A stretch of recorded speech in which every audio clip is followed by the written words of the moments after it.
Good evening, everybody. Matrix here, and here is the list of stocks I'll be watching the trade and, just watching and might be trading for tomorrow, October 7th. I hope everybody had a great weekend. Let's pull in the futures real quick. We had a gap down at the open today on the futures, and then it rode back up, and now it's just chopping and slowly grinding back down. Don't know what's going to happen tomorrow just as of yet, but to be quite honest, this looks pretty weak in my opinion. Going to the SPY real quick. Okay, first thing I noticed about SPY, I mean, we had a fantastic day on Friday and Thursday, right? The job numbers came out and it was good. What I really noticed though, or what I was watching though, was this specific day, this pattern that we're looking at from August 9th. So let's zoom out a little bit. On the daily chart, we have August 9th right here. Okay, so this day specifically. I'm going to actually blow this up a little bit so everybody can see. Okay, so this day, August 9th, and this is kind of like the pattern that I'll be looking at tomorrow. Okay, if you take a look at this little section right here, let's make this a little transparent compared to the little section that we're in right now. It's pretty much identical. Okay, so we had a massive gap. We have a massive dump in a few quick days, right? And then we had 2 green days on a gap up, right? And then we close very near this 50 EMA, this orange line. Okay. With that said, with the SPY being closing so positive on the day, it's kind of hard to fathom that the futures was opening gap down, but it did. So what brought me to my attention is this 50 EMA here. And as you take a look at the 50 EMA, look at how much the SPY respects it. Okay, and we literally close right underneath it. And then tomorrow, and we're getting a gap down right now. So tomorrow I'm expecting an open and then a pop back up to the 50 EMA and then a quick sell-off. And we'll be ending up an inside day just like this day on August 9th right here. So that's kind of like what my thesis is. Okay, so we're going to gap down, pop up into this 9 EMA, and then come right back down. Okay, at least that's the pattern most congruent to what the futures is showing us right now. So let's load up some drawings on the SPY. Now, I'm leaning more towards this pattern that's going to play out tomorrow. However, it's not a guaranteed. I just think it's a high probability with the futures gapping down like that.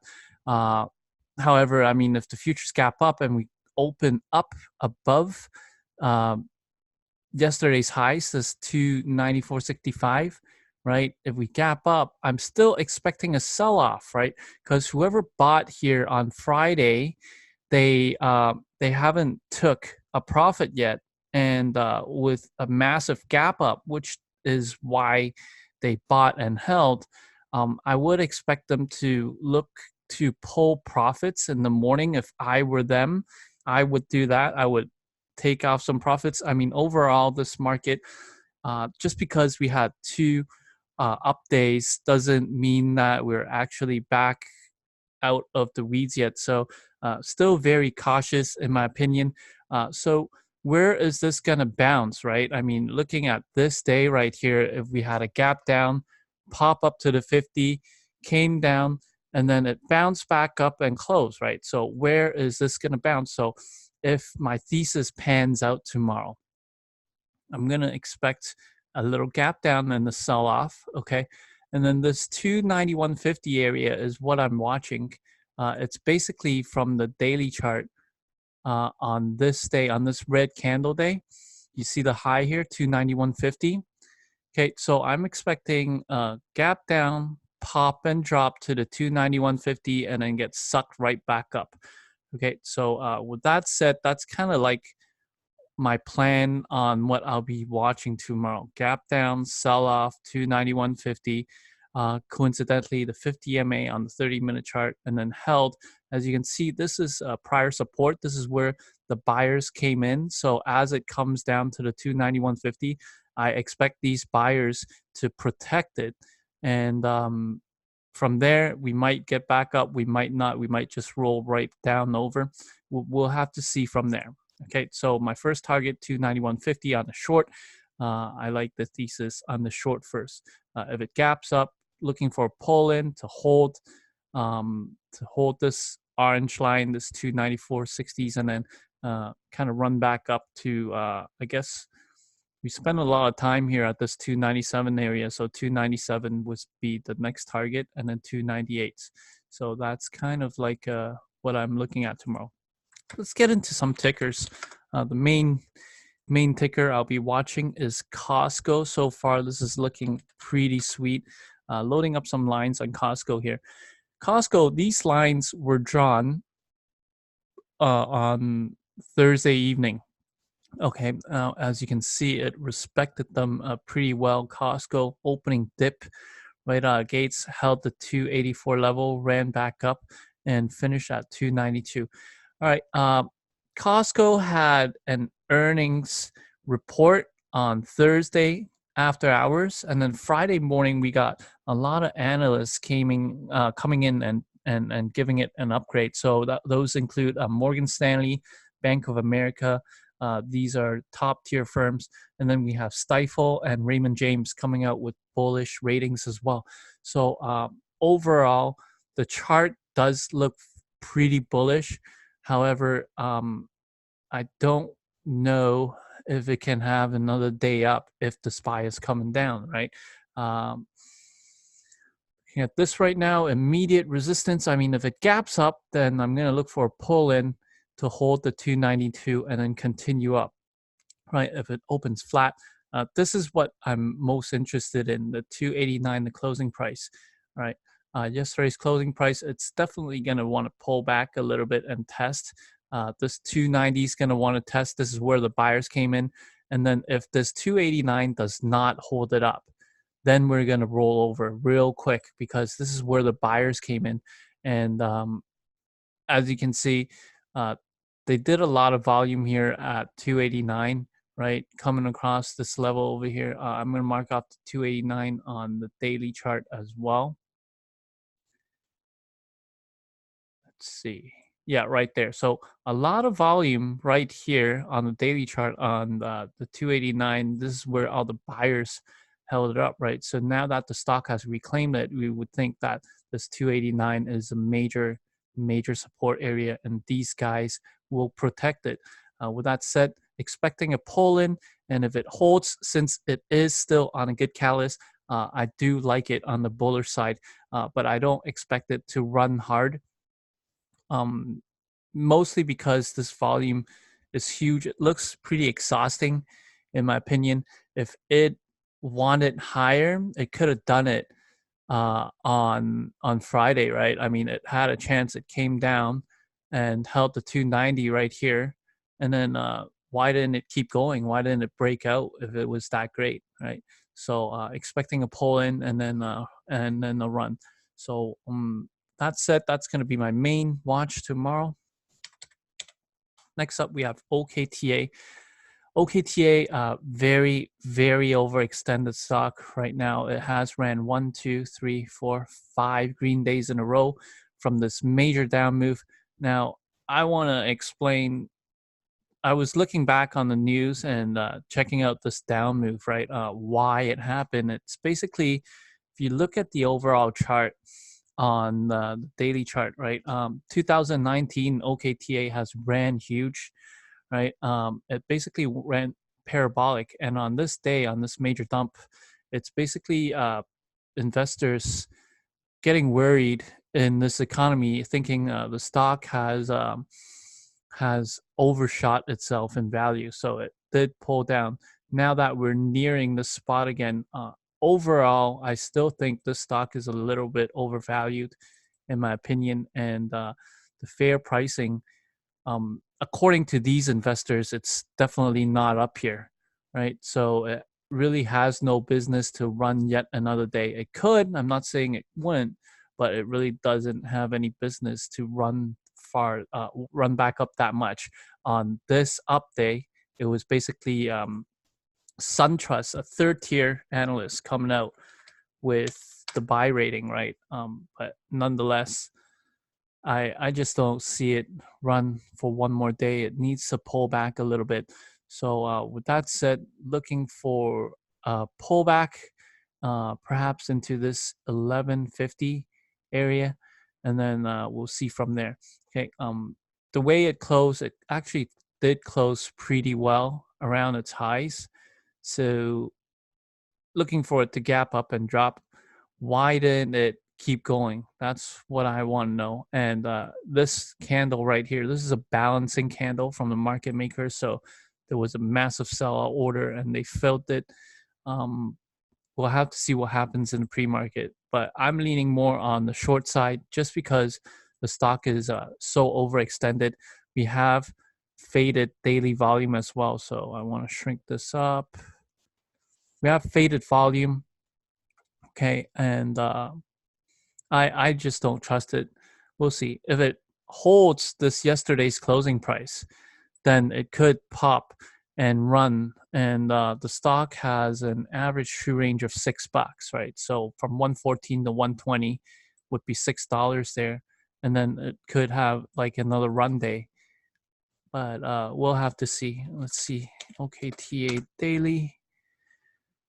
Yeah, these lines were put in on Thursday. So we see the next resistance level I've marked off at 118.92. So 118 basically. So we'll see. It's getting close up there. So a gap up and a drop since it is so overextended. That's kind of like my thesis there. Apple. I played Apple on this day. The relative volume, it's above 1. It's about 1.2. So it's not really in the sweet spot. I usually like the relative volume to be a little bit higher at around 1.5 and up on these bigger caps. What's interesting right now is that it's nearing, you know what, let's load up some drawings. It's nearing its 52-week highs.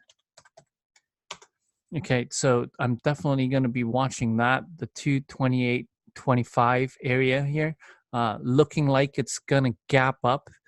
It has a lot of relative strength compared to the market. At the end of the day, basically, sellers and short sellers got out here. I was watching it. I contemplated on longing it, and it closed pretty well. This 229.75 to 230 area is basically from the daily chart, and this is what I'm looking at. It's a resistance zone, right? So if I come over here and mark this off, the 230 and the 229.75. Okay, so right about here. It's hard to be precise on such a small scale here. We're coming back into this area from last year. Okay, so there's a 230. So right around this area, this is the resistance zone I'm taking a look at right now. For it to top out, we see we got buyers interested on this day when it made its all-time highs, right at the low here at 229.78. Okay, but then the next day they got dumped on, right? So we still have some buyers stuck here, and if the stock does reach around this 229.75 area, these guys might finally have a chance to get out of their bag hold, and it might sell from there, right? I mean, looking at this price point again, 229.75. This is where they sold as well. Here is where they sold on October 2nd from last year. So we're nearing a very critical all-time high point. So going to be watching that area specifically for short here at 230. Okay, with the overall market gapping down, like the futures gapping down, I don't see it run up for another day without some sort of a pullback. We came from a lot, actually. I mean, we came all the way from the lows here at around the 215 area to the 227. So we gained 12 points in 2 days. So it does seem like it needs a pullback. And with a further gap up, then the more reason that I'll be looking for a pullback here. So I'll wait it out. We'll see. ROKU. This is a very interesting on ROKU. This daily chart can definitely go both ways. Okay, I want to load up some drawings on ROKU here. Actually, let's see. Just give me a sec here. ROKU. Okay, same drawings that I've always had on from the massive dump day here, right? ROKU had a pull in and then found some sort of support and took off. If I'm looking on the daily chart here real quick, we see that it's forming a slight uptrend from the prior 3 days. Okay, so we have this little trend line coming over here. Let's map this trend line off on ROKU. Looking for the most volume. So it's this opening candle low, and then the red candle, and then right around here. So that's the trend line I'm looking at. This orange line, the buyers were not interested in buying anywhere above 108 on ROKU today. So to me, it's kind of like I want to see it test the 108 again, but if they wanted to buy this up, they should have bought it up already, right? There is still a lot of sellers up here. And overall, I mean, we see this massive dump sideways. It's like a bear flag. And yes, this kind of looks like a cup and handle. It does look like it's about to round up. However, one could also argue this is more like a consolidation from these down legs, right? And it's about to make another leg down. So this uptrend line, it's what I'm really watching. We do see, yeah, I mean, 108, very important level. I'll be watching and see if the sellers are coming back in. I actually like the bear thesis a lot more if we're thinking in lines with the SPY, since the SPY is gapping down and there is a lot of overhead resistance right now. So anywhere from 108 to yesterday's closing price, 108.84 here. We'll see what it does. I do want to see a big leg pull down. We'll see. It might not happen tomorrow. We'll see. Side watch. And then finally, we have Peloton. Broken IPO, sold off 4 days in a row, and it looks like it's kind of rounding out. To me, this action is kind of like a consolidation from the first few days of pull-in or sell-off, right? Looking at the volume here, very disinterested, low volume on Friday, even though it closed pretty well.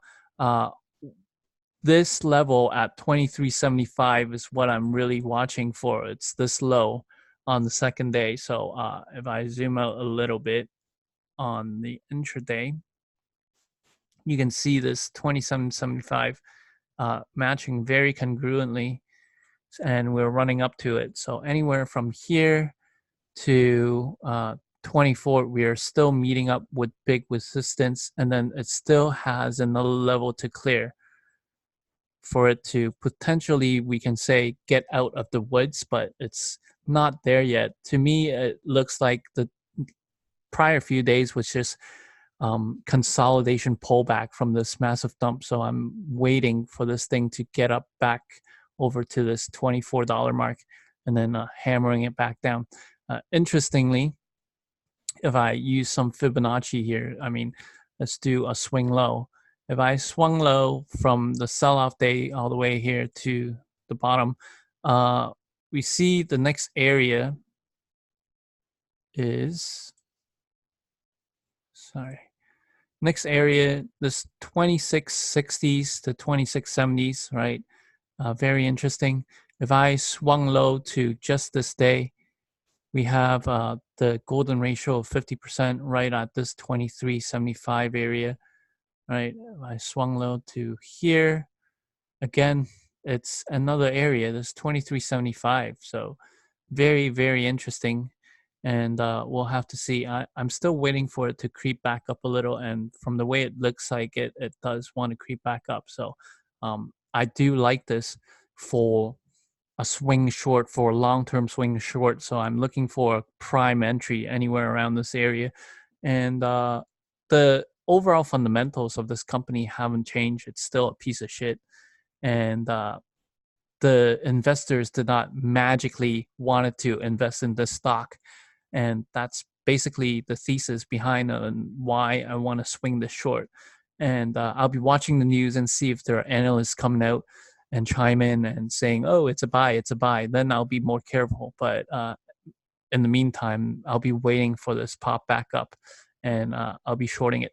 So that's basically pretty much my list for tomorrow. I hope you guys enjoy what you watch. I understand I talked a little slow today.